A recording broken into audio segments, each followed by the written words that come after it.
નમસ્તે મિત્રો, સ્વાગત છે તમારું ગુજરાતી ટીપ ચેનલની અંદર। તો દોસ્તો, આજે આપણે આ વિડીયોની અંદર ગુજરાતના સામાન્ય જ્ઞાનના સ્પર્ધાત્મક પરીક્ષાની અંદર પૂછાયેલા મોસ્ટ આઈએમપી પ્રશ્નો જે કે છેલ્લા 10 વર્ષની અંદર છે સ્પર્ધાત્મક પરીક્ષાઓની અંદર પૂછાયેલા છે તેના આપણે પ્રશ્નો અને તેના જવાબ છે આપણે જાણીશું।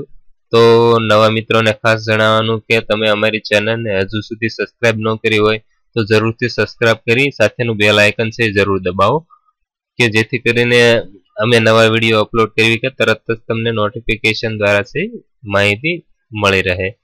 તો અને જો તમને વિડીયો પસંદ હોય તો એક લાઈક જરૂર કરજો તથા વિડીયોને તમારા મિત્રોને વોટ્સએપ, ફેસબુક કે અન્ય સોશિયલ મીડિયા દ્વારા છે શેર જરૂર કરો। અને આ પ્રશ્ન અને તેના જવાબ અમારી વેબસાઇટ www.gujaratitips.com પર પણ તમને મળી રહે છે। તો ચાલો હવે આપણે આગળ વધીએ। પ્રશ્ન નંબર 151।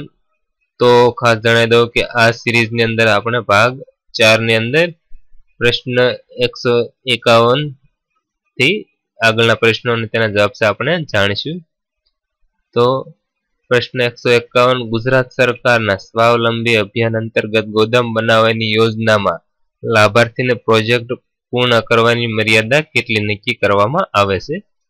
તો ગુજરાત સરકારના સ્વાવલંબી અભિયાન અંતર્ગત ગોદામ જે બનાવવાની યોજના આપવામાં આવી છે તો આ યોજના છે 12 મહિનાની અંદર જે આ પ્રોજેક્ટ છે તેને પૂર્ણ કરી દેવામાં આવે છે, આવી તેની મર્યાદા છે નક્કી કરવામાં આવી છે।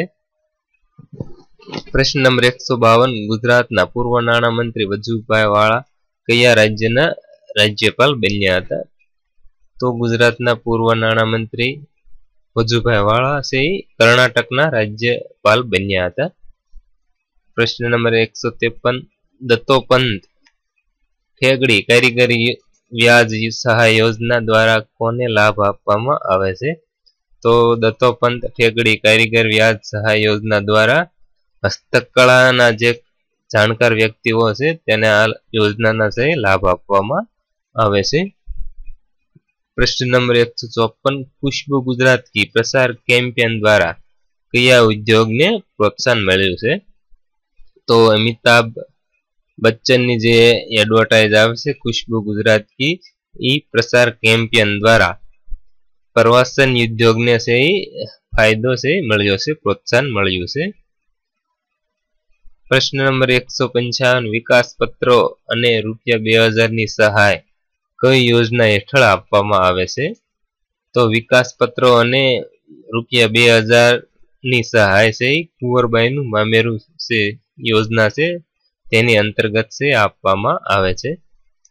પ્રશ્ન નંબર 156 રાજ્યની સરકારી ઔદ્યોગિક તાલીમ સંસ્થા આઈટીઆઈ ખાતે તાલીમ મેળવતા વિદ્યાર્થીઓ ઇન્ફોર્મેશન ટેકનોલોજી, સોફ્ટવેર તથા ઇન્ટરનેટનો સારી રીતે ઉપયોગ કરી શકે તે માટે ગુજરાત સરકારે કઈ યોજના શરૂ કરી છે?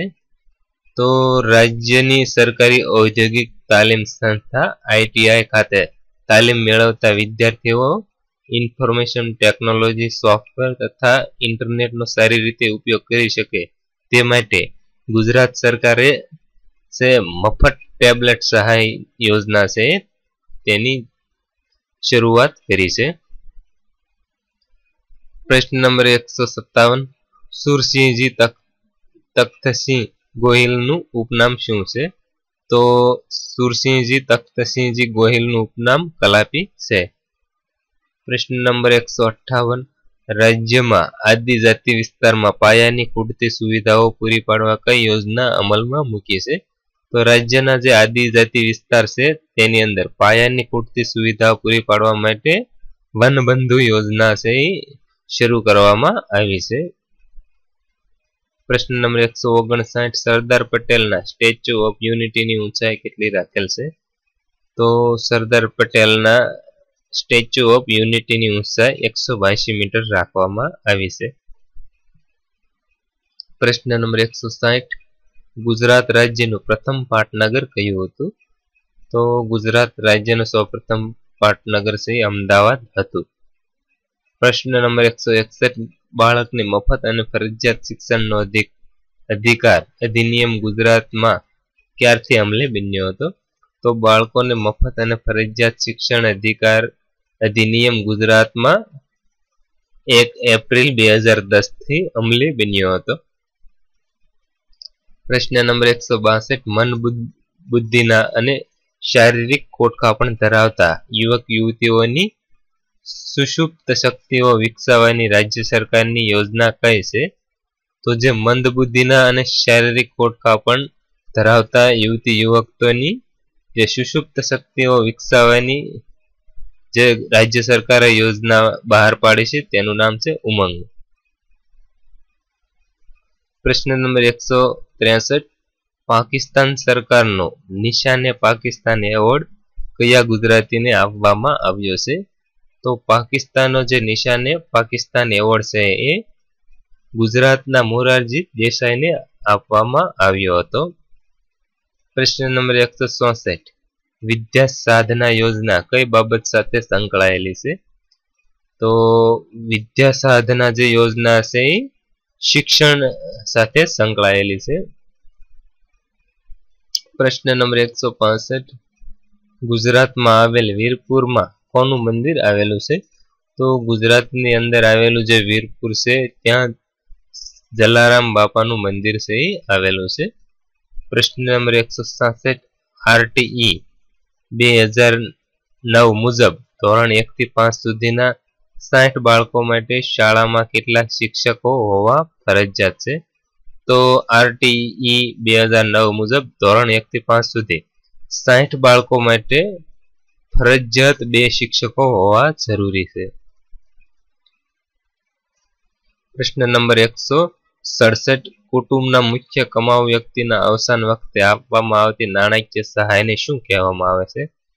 તો કુટુંબના જે મુખ્ય કમાઉ વ્યક્તિના અવસાન વખતે જે નાણાકીય સહાય આપવામાં આવે છે તેને સંકટ મોચન યોજના કહેવામાં આવે છે.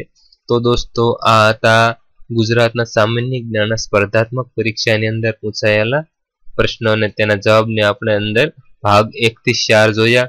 તો હવે આપણે નવા જ વિડીયો સાથે એક નવી સિરીઝ લઈને આપણે આવશું. તો જો તમે મિત્રો હજુ સુધી અમારી ચેનલને સબસ્ક્રાઇબ ન કરી હોય તો જરૂરથી સબસ્ક્રાઇબ કરી લો તથા અમારા આગળના ભાગના વિડીયો જોવો તમે અમારી ચેનલની અંદર અમે ઘણા બધા છે એ સિરીઝ છે આપી છે તો તે વિડીયો તમે જરૂર જુઓ. વિડીયો જોઈ અને એક લાઈક જરૂર કરી શેર જરૂર કરો. સબસ્ક્રાઇબ કરો ગુજરાતી ટીપ યુટ્યુબ ચેનલ અને સાથે બેલ આઇકન દબાવી ઓકે કરો.